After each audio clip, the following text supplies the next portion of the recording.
start this class. This week we are going to discuss about woman in the Quran and consequently in Islam.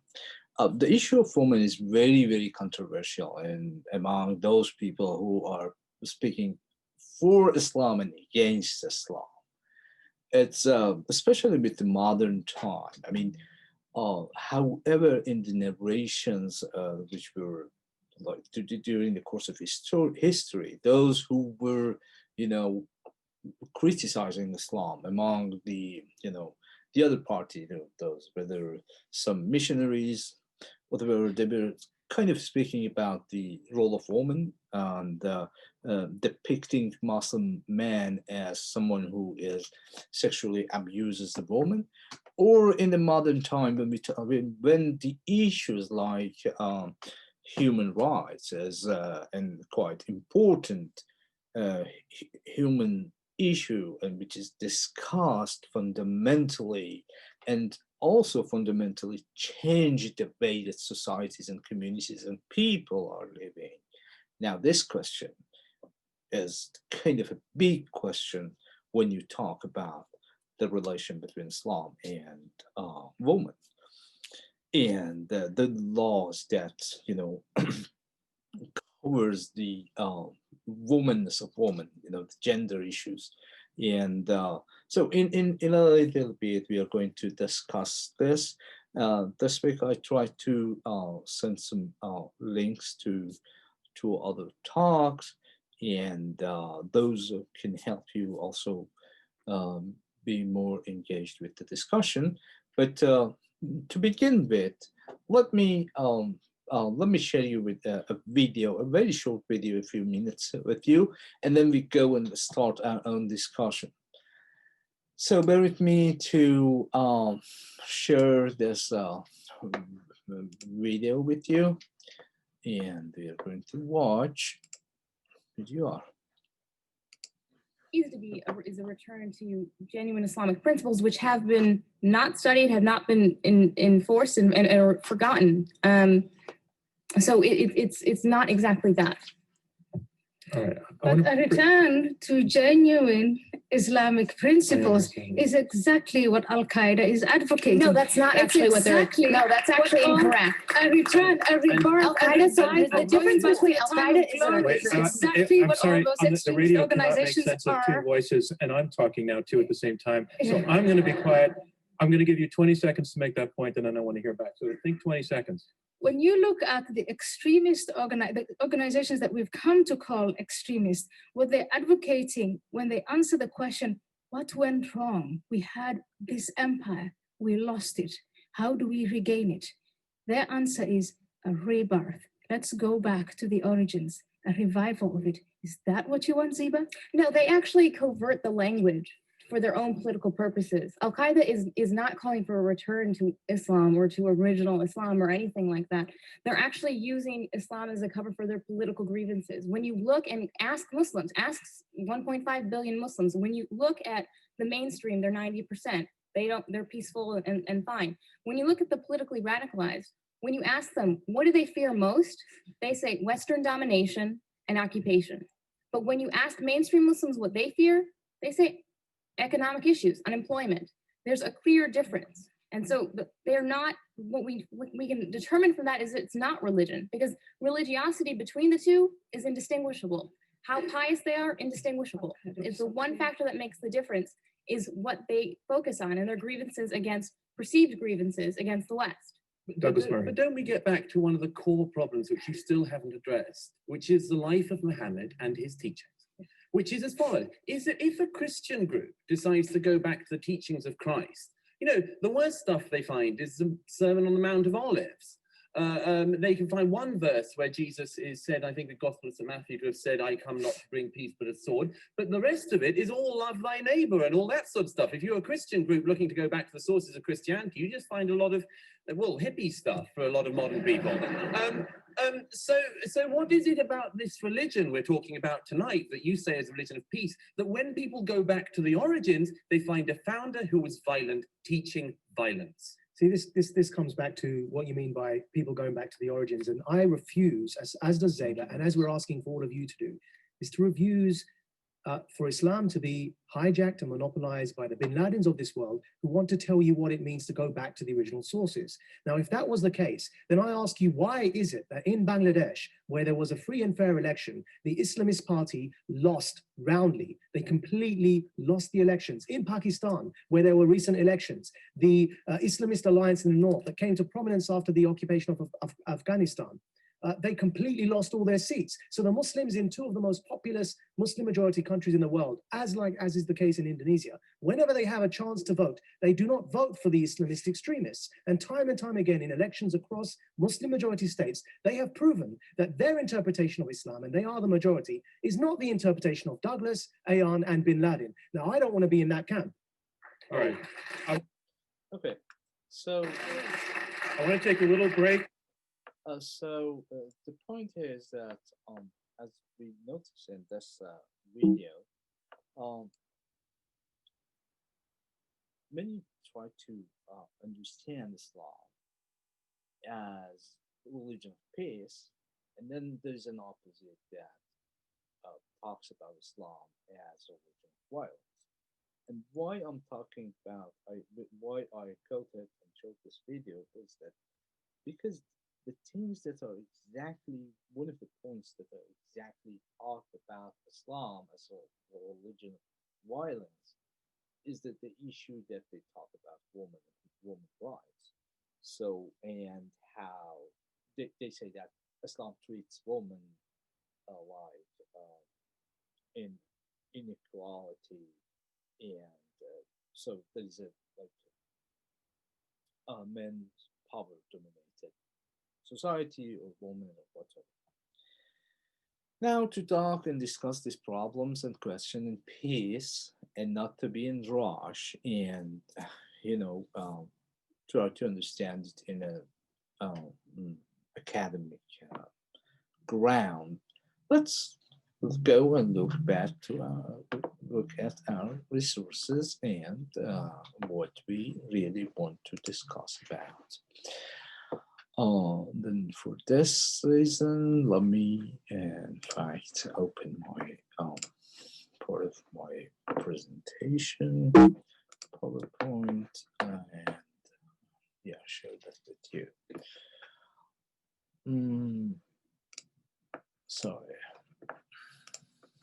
Yes, here it is. Yes. Now, the question is that woman and Quran, how we see how Quran talks about woman, how it says woman. Probably one of the issues that everybody or everyone who talks about Islam needs to take into consideration in any talk of woman or in the Quran. One point is that first and foremost, Quran talks about humanity. Quran talks about people, and then Quran talks its own fundamental issues. There is no gender involved. What I mean is that what are Quranic fundamental messages? We studied Quran and we know that those issues are Tawheed, for instance, the unity of God, or the resurrection, that people, you will return to God.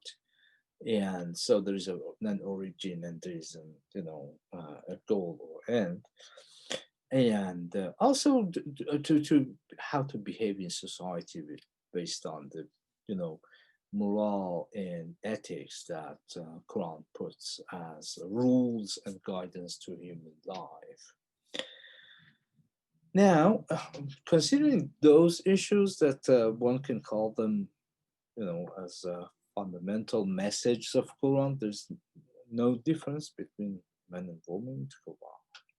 All people are called all people, or sometimes they call all believers. When human society at all in general is discussed, Quran addresses them as or people.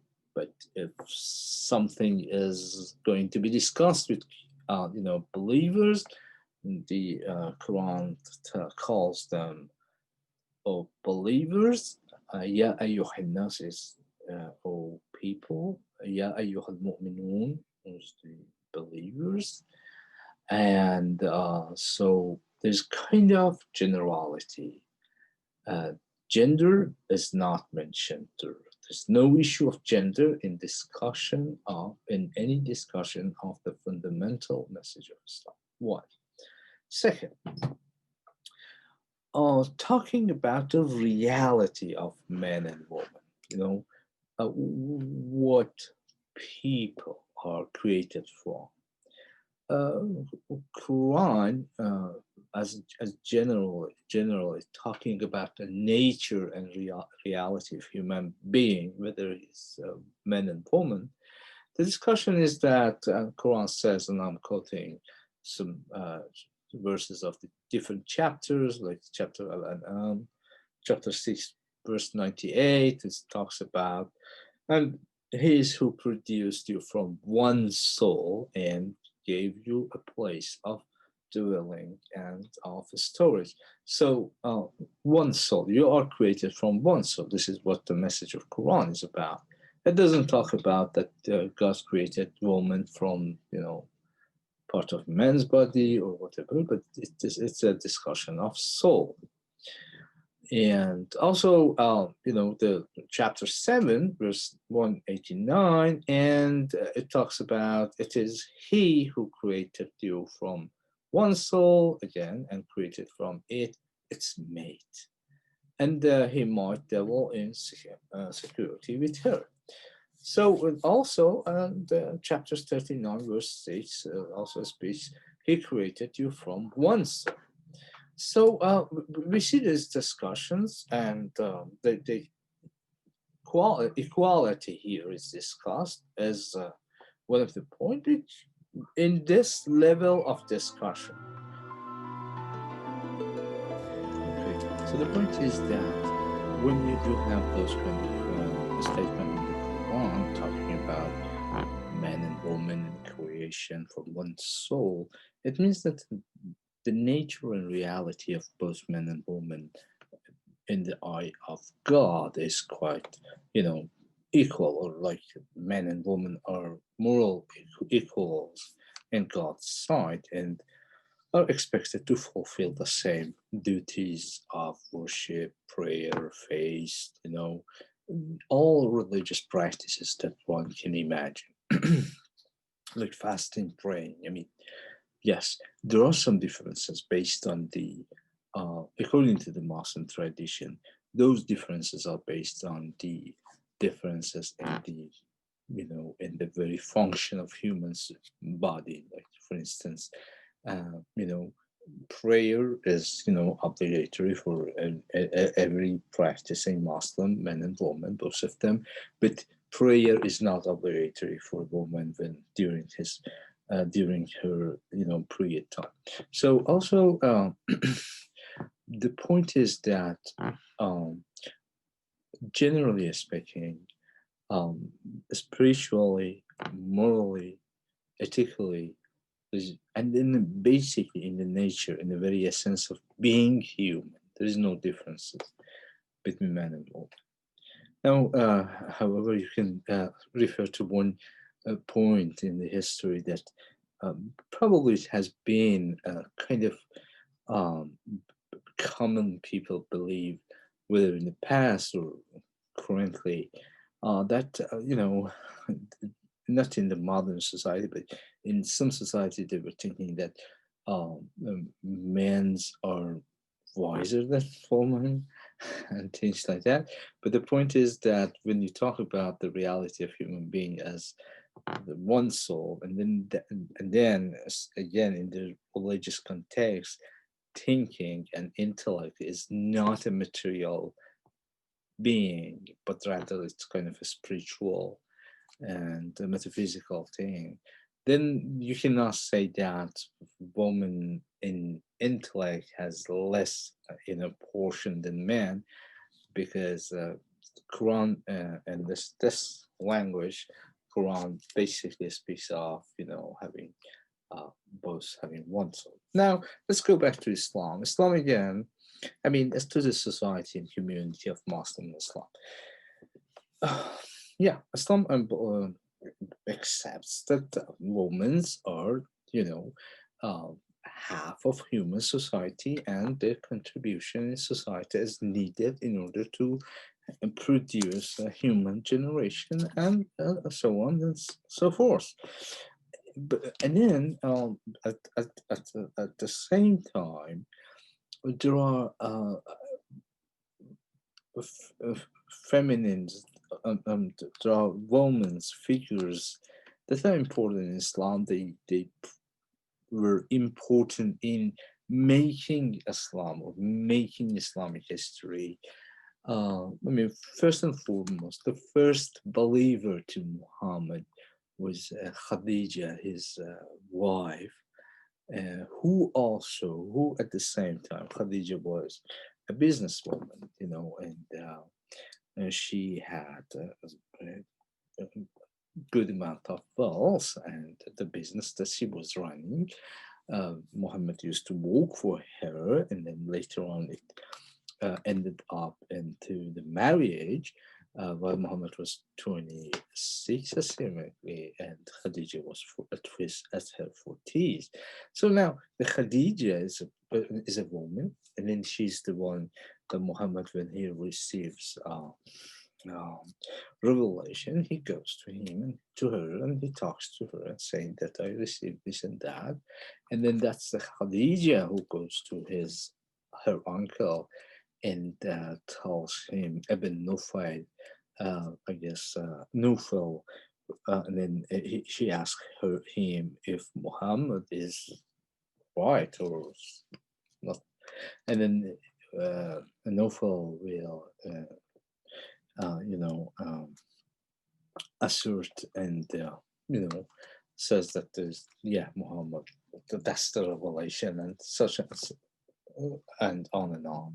So Khadija, and then you do have other women like Aisha in general Islamic history, and then you do have, especially for Islamic Shia Islam, the importance of Fatima, the daughter of Muhammad, is her spiritual importance, because she is the mother of the Shia Imams, and they put her among the very few spiritual great woman figures in the history of humankind. And so she also, that so she is part of kind of face in Shia community, because Muhammad in Quran, I mean, Quran talks to Muhammad and tells Muhammad, ask people, I don't want anything from you as a reward to my prophecy, but I just want you to love my family. Now, Fatima, daughter of Muhammad, is her family, and she has a role. And then the point is that historically speaking, also, you do see that some people later on in the history, they come as Fatimids, and they establish kind of um, empire, like in Egypt, and an empire which was like um, going on for centuries, and you do have the impact of that empire up to the present time. But anyway, so the women's played role in the history of Islam.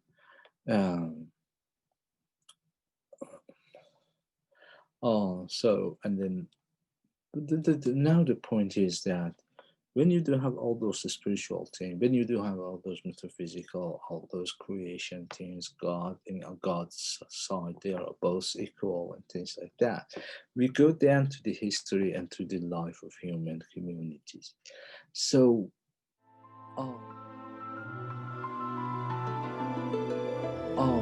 so the question is that what is the thing that governs human social life? So it's law. It's an order. You need to have order and you need to have law. There is laws in Islam.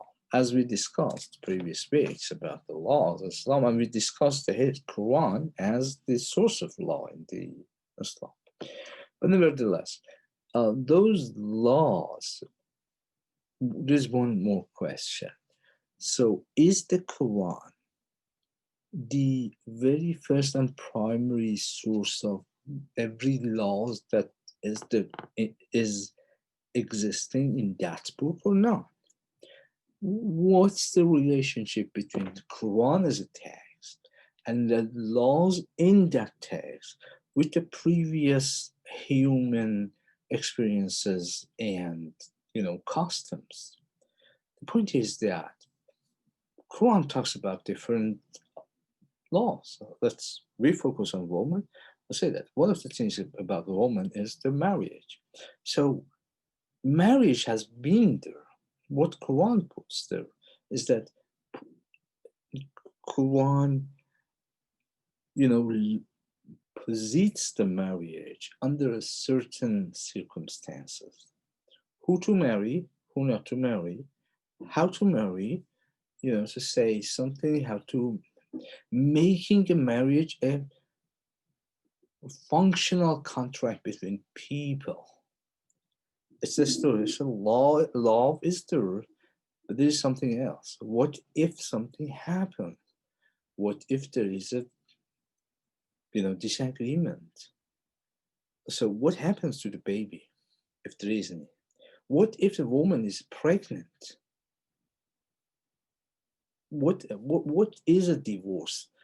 Are they going to divorce at the same time that man says that, okay, I want divorce, and then they go away? No.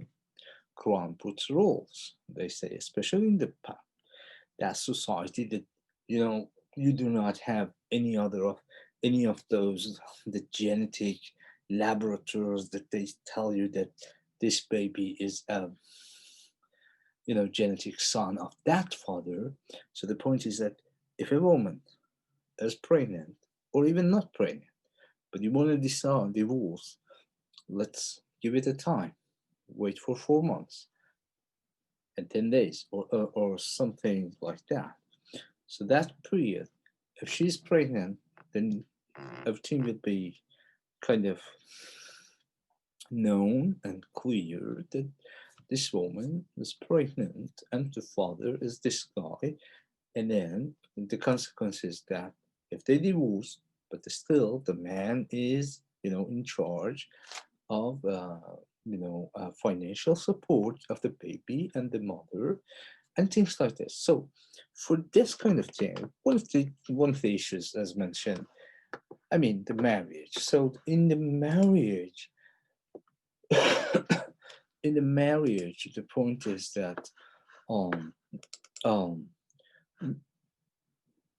the Quran kind of trying to make a contract. Now, all these things, maybe you see, and you tell that, okay, that's fine. That's fine. But generally, some people may say that Quran gives more right to man over a woman. But Quran gives the control of a man and the issue of a marriage to her husband. Now, how we can talk about this thing? As I mentioned, marriage in Islam is not kind of a sacred covenant, but it's a mutually beneficial contract between man and woman. Quran also stresses on the mutually benefits, between two. The expression that Quran calls or uses is that they are your clothes and you are their clothes. and men and women were created to provide, uh, you know, peace or provide any kind of benefit to one another. Now, we discussed they do have both rights. What the right is? The right is that man is responsible for financial support of woman. In which society? In a society that usually the power and job is not an office job. You don't use computer to work. A job defined as to be, you know, going for a hard work. And then generally men were those people doing the hard work. And women in traditional society stays at home. So the one who brings the money is the man. But nevertheless, women, they had their own independence in managing their own business if they had any, or deciding about the money, wealth, and anything they inherited. It was for them. It was not a share between man and woman. But the man, what man has, it was a share between him and his family or his wife and children. Now,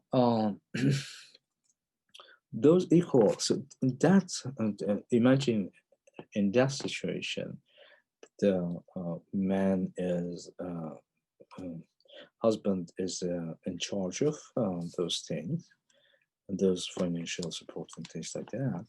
Now, the primary thing is that it is discussed that in the Quran that man can divorce woman under circumstances. Usually, when we talk about this thing, we don't say those circumstances, those conditions that are not one. If you read the chapter 4, the chapter of Nisa or woman, you see all those conditions which is discussed. Now, the only discussion here is that why the control of man over woman? Why man is governing here? And the one point is that I said that historically Muslim, there are different type of Muslim discussing this problem.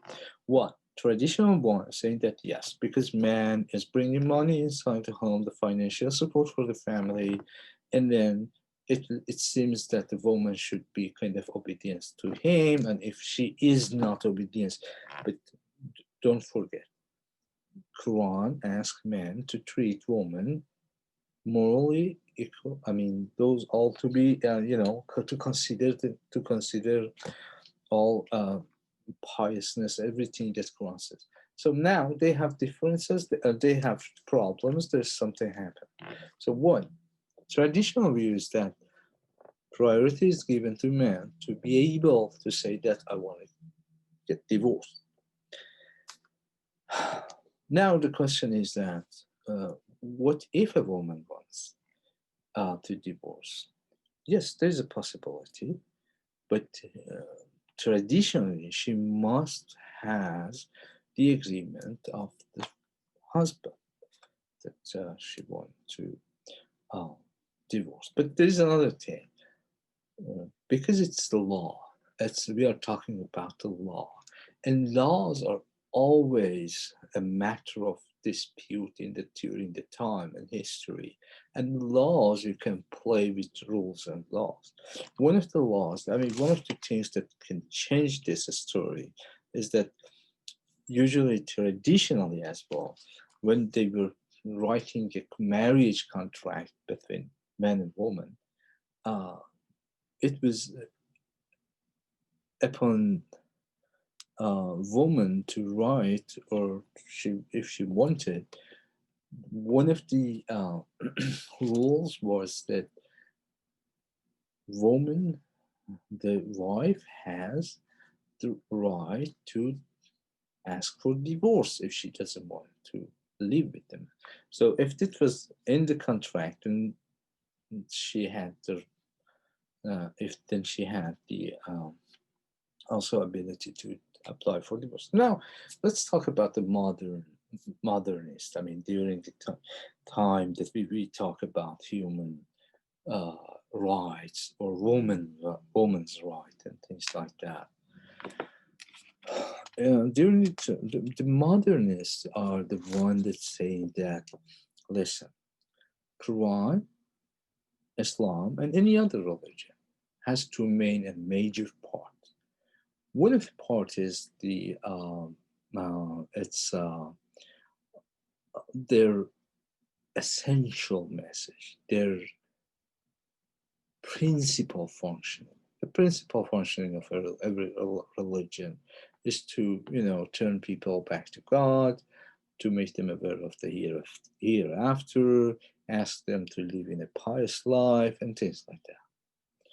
Now, what are the rules and laws in those societies? The rules and laws are a secondary, a secondary consequence of human relations, human to human relationships. So what?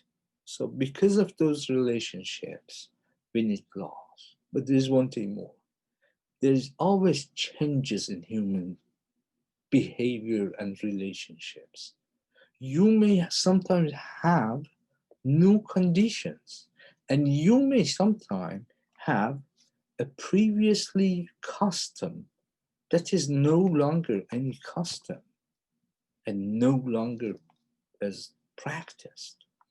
So these people saying that for the changes in the human society and for being laws, this kind of human relation law as a secondary, then you can apply, giving saying that woman also has the right to divorce, to ask for divorce. It's actually practicing now. I'm talking about this as an example. Um, Moreover, you may also find you may also find more discussions about about other rules that, yeah, they're under, condition circumstances. About one rule was based on human society, and those are all so here with the modernist or reformist, the discussion is that whether rules and laws are basically, you know uh, are subject to change or not. I mean, so for the modernists, there is a space to change. There is a space to change. You one of these another good example of this is the slavery. Up to 200 years ago, human society was practicing the human slavery, and apparently no one was shy about this. But if you talk about human slavery right now, everyone is shy. I mean, everyone tries to be shy about this. Um, but there was rules about human slavery up to 200 years ago. And also Islam had rules about the slavery. But the point was that another ethical point over this rule was that Islam, like probably other religions, was emphasizing to the fact that if you free one of those slaves, God gives you such and such reward in the paradise. So these are also kind of consequences and the issues that were discussed among the Muslims. And in the course of history. Now, one of the other issues was that economical independence, financial independence, that if woman has wealth, if she's wealthy, if she has something for her, then she's the decider. She's the one who can decide about those things. I mean, not the husband, not anyone else, because she is the business or owner, or she is someone who can decide about all those things. Um, probably one of the more controversial discussions about Islam also, when people who are criticizing Quran, sometimes they are discussing about honor killing in societies, especially in Islamic societies. And then they attribute this to Islam. They attribute this to Islamic teachings, which seems to be totally wrong. There's no honor killing in Islamic law. There's no honor killing, I don't think, in any religious law. But now, what's the question? What's the problem? The problem is that that's kind of people's culture, but which kind of people? People mostly people with poor education, and it is not a matter that existed before. It exists probably now, and it exists not only in Islamic societies but in any other society as well. And that's a negative thing that also um, attributed to Muslim culture, but in fact, it is not.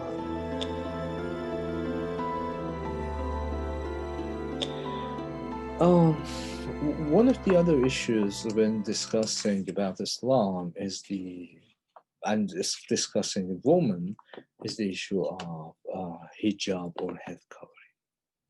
Generally speaking, Islam talks and asks people and men and women, to wear modest clothes, to cover their private part, their bodies, and that's not only Islam. I mean, every religion would probably, um, and it has kind of um, uh, for especially for spiritual uh, for spiritual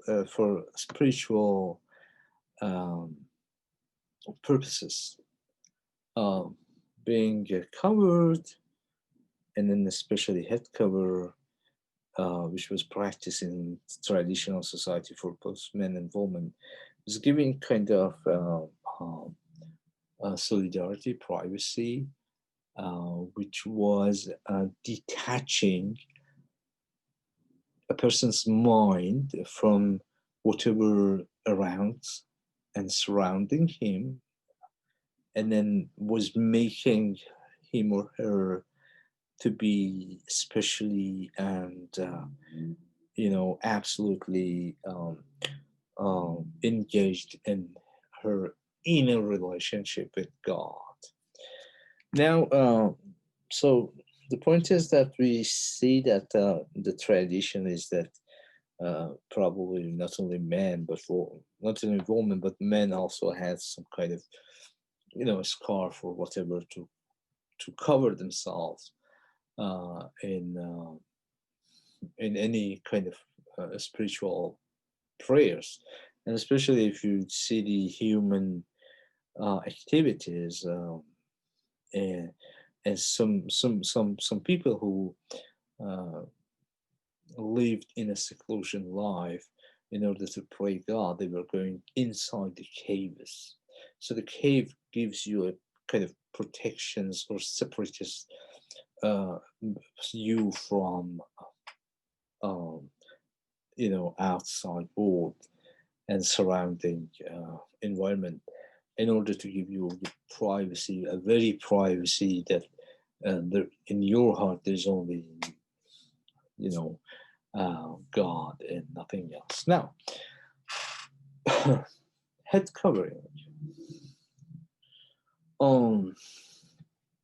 It's upon the woman to decide themselves whether they want to cover or not.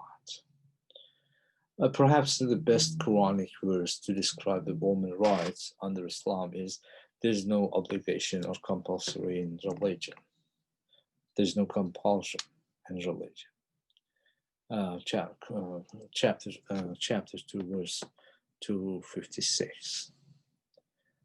it's up to a person's free will to choose or not, to practice or not. And so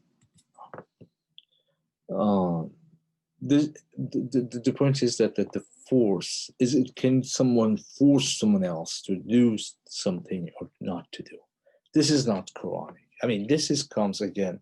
Yes, someone can suggest, even Muhammad, given the role of the suggesting, give them this news, suggest them. You're not the one who want to, do this or that. You're suggesting. Another point is that one of the issues that also discussed in modern, especially news networks, or here and there, or those criticizing like religion like Islam, is that the issue of hijab. Some Western scholars, under the certain secular modernist way of life, the lifestyle that I wear whatever I want. So this look at the Islamic society saying that the women are covered with hijab, or head covering. They have head covering. The point is that they they think that these women are forced to do that. It is possible that some people in Muslim community, they want their women or kids, or like their girls, to have hijab, but it is not an Islamic force. I mean, it is not forced by Quran for someone to have hijab or not. That's why in many Muslim countries, you see there are some people that mix together, but some of them they have, or some of them they don't have, and they live together. So it's more of a kind of culture, a right. They call it a right, and things like that. So this the issue of hijab also, as I mentioned, this was one of the really one of the challenging ideas. Another issue was the polygamy, the idea of polygamy. On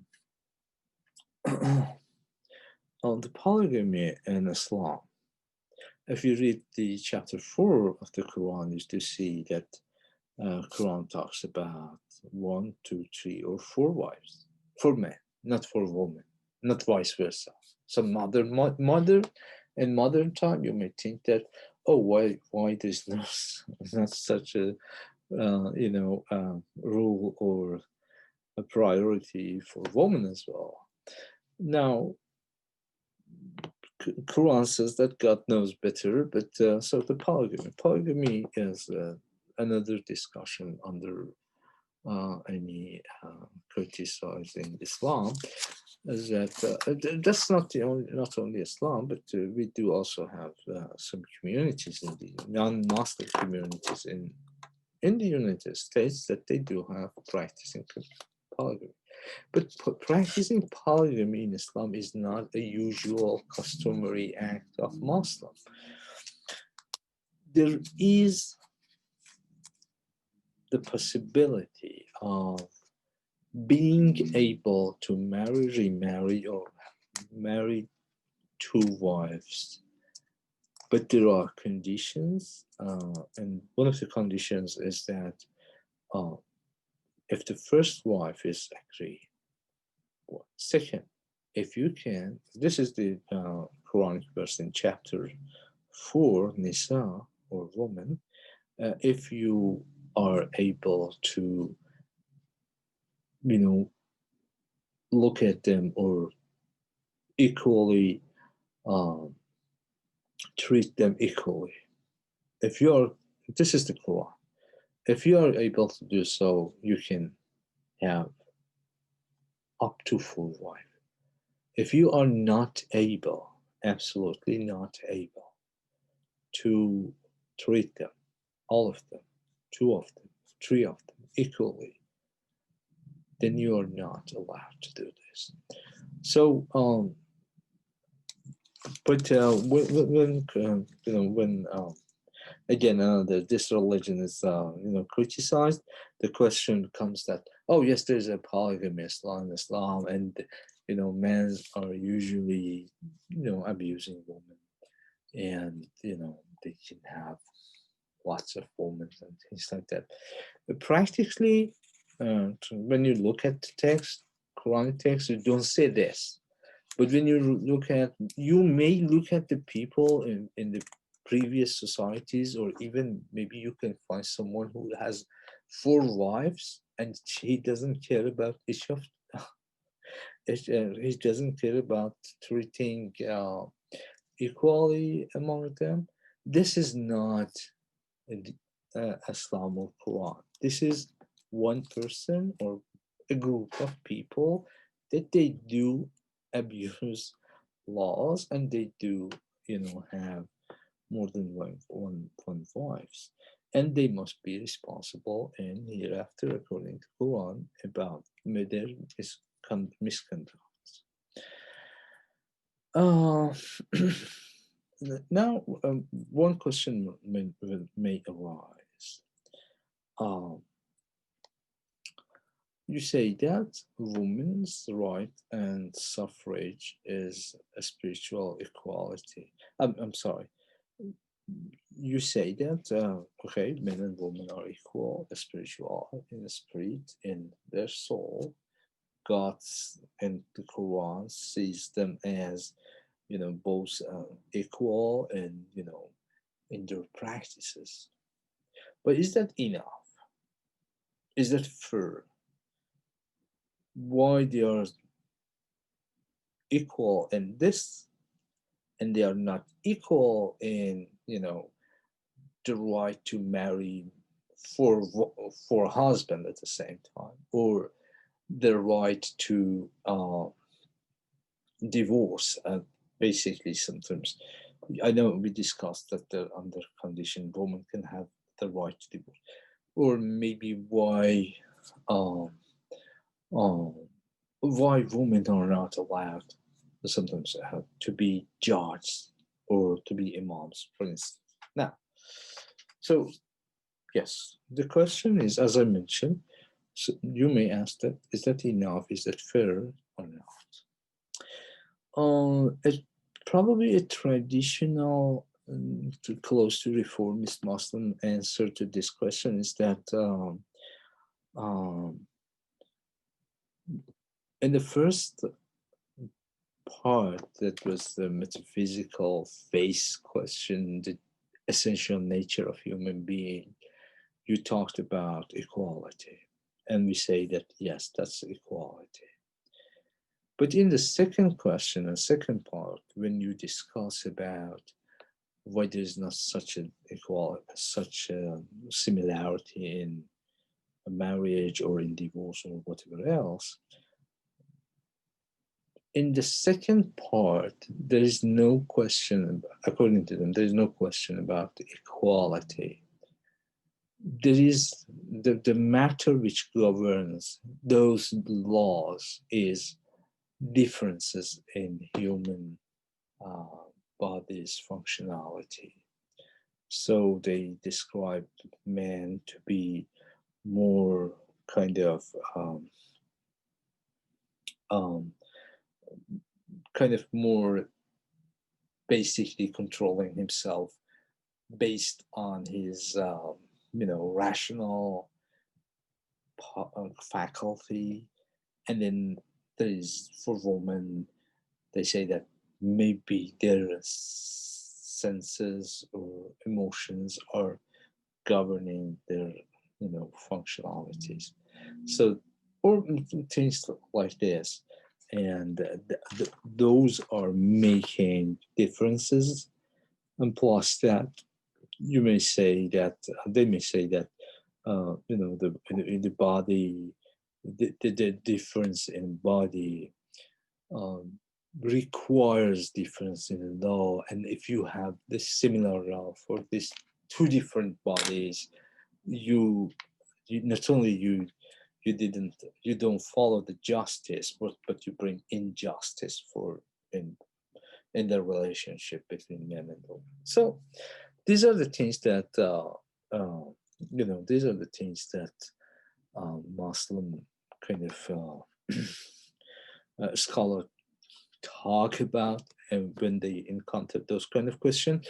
But nevertheless, we should not forget that in every time, and especially in our modern time, with the question about human society and human equality and things like that, there are also feminist movements in among the Muslim in Islamic societies. They talk and question, the rules of law. They question, how to. They question how to close, give the right as well to women equal to men, not in the marriage, but one of the things that they discuss is about the issue of um, mm, inheritance and or the issue of divorce that they discuss, that they give also this right to women, and they say that what was the reason that Quran talked in that way about that condition and problem, and is there still that condition and problem governing this issue or not, and so on and so forth. And then you do have you do have these problems. Okay. um these are quite pretty much things that governing men and women. I mean, the women laws on women in the Quran. I mentioned that we do also have two other videos discussing the more juristic aspects of the laws over the women in Islam. On those videos, you can see more in detail of kind of discussions. But there's one issue is important. So generally, the gender equality is one thing that is discussed now in any discussion about women in Islam. And some also say that this gender equality is a Western concept and not a not the Eastern Islamic traditional concept, and it was not a question up to present time. Whether you accept this or not, but yes, a great deal of gender equality has produced in under the shadow of modern worldview. The second is that media reports on Muslims, especially Muslim women, as oppressed and as passive in society as well, is kind of dominating this any discussion of women in Islam. One thing is that also in Muslim societies, they want to say that Islam was a religion who helped women who were under the pre-Islamic society's rule, oppressed, and this religion tried to give them some their rights to to be such and such and such. So that's still discussion, and then for basically this rules are secondary to the message of religion.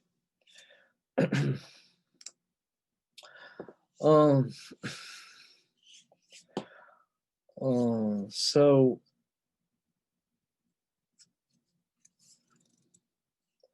there is a need to discuss more in detail these questions. The discussions, movements, scholarly works in Islamic societies about these questions. there are new kind of interpretation of Quran, textual reading. Amina Vadud was one of the Muslim women scholar who she was trying to reread the Quran from the feminine viewpoint, because she was believing that Quran was read mostly by men and interpreted by them, so not concerning about the woman and their rights. And in fact, new readings and new discussions are bringing some new space of this man-woman relations and man-woman rights in Islam. So, but we are aware that in any discussion about Islamic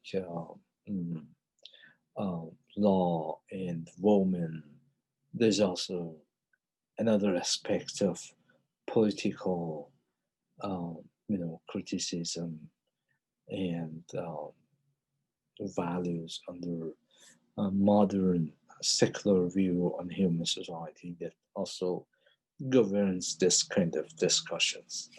I was trying to be brief this week. Thank you very much for being with me, and yes, we do have also other resources that are helping our readers. And especially, don't forget that there is an aspect of the aspect of the spiritual equality and spiritual, similarity, as well as hugely discussed among scholars. Thank you very much, and have a good time.